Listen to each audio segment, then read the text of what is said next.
Just think about that line for a second. I am alone, and they are everyone. It's the engine that drives one of the most tormented minds in all of literature. It's this declaration of being unique, sure, but it's also a cry of just profound, soul-crushing loneliness. It perfectly captures the man we're about to analyze. So that's where we're going today. We're going to dive deep into Fyodor Dostoyevsky's Notes from the Underground, specifically the second part, where the narrator lays bare his own raw, contradictory, and honestly deeply unsettling psyche. We're going to break this down by tracing his journey through 5 key moments. We'll start inside his head with all its contradictions, and then follow him as he crashes into the real world, leading to some truly disastrous encounters, and ultimately an act of incredible cruelty. All right, so let's set the scene. Our narrator is 24, and by his own admission, he's gloomy, ill-regulated, and completely solitary.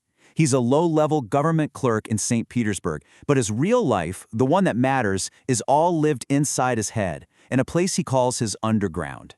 And right away, you see this incredible paradox at his core. On one hand, he has this unbounded vanity. He is utterly convinced he's smarter and more sensitive than anyone else on the planet. But on the other hand, pure, uncut self-loathing. He hates how he looks, he hates who he is, and he's sure everyone else feels the exact same way about him.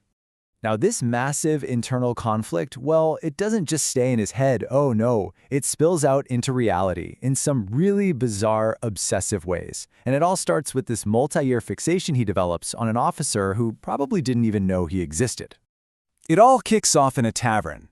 Our narrator is just standing there, and an officer who wants to get by simply takes him by the shoulders and moves him, without a single word. Not like he was moving a person, but like he was moving a chair, an object, a fly.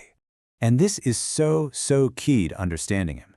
He says he could have forgiven being hit, but he could not forgive being moved without even being noticed. The real injury wasn't physical, it was existential. The officer's crime wasn't cruelty, it was complete and total indifference, which to our narrator is so much worse. So how does he plan to get his revenge? He spends years plotting to just bump into the officer on the main street, the Nevsky Prospect. The plan is absurdly detailed. He needs a whole new outfit, right down to a beaver collar that he has to humiliate himself to borrow money for. And the grand plan? Just to not be the one who steps aside. He tries and fails a bunch of times, but finally he does it. They bump shoulders. The officer doesn't even flinch, doesn't look back. But in our narrator's mind, this is a massive victory. He believes he's asserted his own existence. He's achieved equality, even if just for a split second that nobody else noticed. You'd think that would be enough, but this deep-seated need to be seen, to be validated, it just keeps spiraling. Years later, he seeks out another chance to prove himself socially, this time with some old schoolmates. He literally forces his way into a farewell dinner for a guy named Zverkov, a man he's despised since they were kids. He knows he's not wanted. He knows it's going to be a total disaster, but that self-destructive impulse is just too strong to resist. And his paranoia is just on fire before he even arrives. He becomes completely obsessed with this little yellow stain on his trousers, convinced it's going to be his social downfall. It's the perfect symbol for how he feels inside, stained, flawed, and unworthy. The entire evening is just a train wreck in slow motion. He shows up an hour early because they gave him the wrong time. Zverkov treats him with this polite condescension that's way more insulting than any open mockery. So he gets drunk, starts picking fights, and then delivers this rambling intellectual toast that's just a thinly veiled attack on Zverkov. And Zverkov's response, it's just crushing. It completely dismisses him. What he's really saying is, you are so far beneath me, you are so insignificant, that you don't even have the power to insult me. It is the ultimate humiliation. After that, the group just tunes him out completely. For 3 excruciating hours, he paces back and forth across the room, putting on this show of not caring, which, of course, only highlights how pathetic and isolated he really is. Reeling from this total social annihilation, our narrator follows the other men to a brothel, and it's there, in the absolute depths of his own humiliation, that he finds someone even more vulnerable than he is, a young prostitute named Liza. Now let's be really clear about what happens next. This isn't about compassion, it's about power. After being treated like he was nothing, he desperately needs to feel like something. And what better way than to play the part of a savior? He launches into this long, elaborate sermon.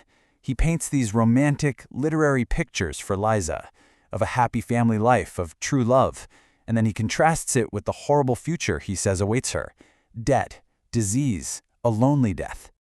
But is he really trying to save her, or is this all about saving himself by dominating her emotionally? He's performing.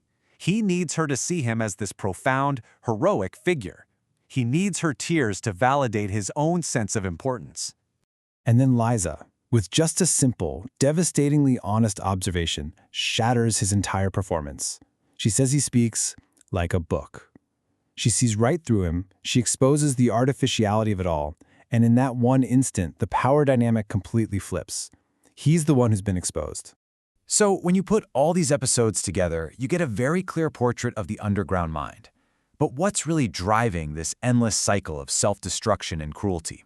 The answer really lies in a kind of psychological masochism. He complains about his suffering constantly, but he also cherishes it. He actively seeks out painful, humiliating situations, because for him, to suffer is to exist. He engineers these disasters because the intense feeling of humiliation gives him a perverse kind of pleasure. It makes him feel alive. So what are the big takeaways here? Well, we see how alienation just feeds on itself. We learn that his massive ego and his crippling self-hatred aren't opposites, they're two sides of the same coin. We see how escaping into fantasy makes real human connection impossible. And maybe most chillingly, we see how a desperate need for power can put on the mask of compassion. Which leaves us with one final, pretty unsettling question. Is this guy, writing in 1864, just some historical artifact? Or, in our own age of digital isolation, online identities, and simmering resentment, is his underground a place that feels uncomfortably familiar? Is he, in some ways, a dark mirror for our own times?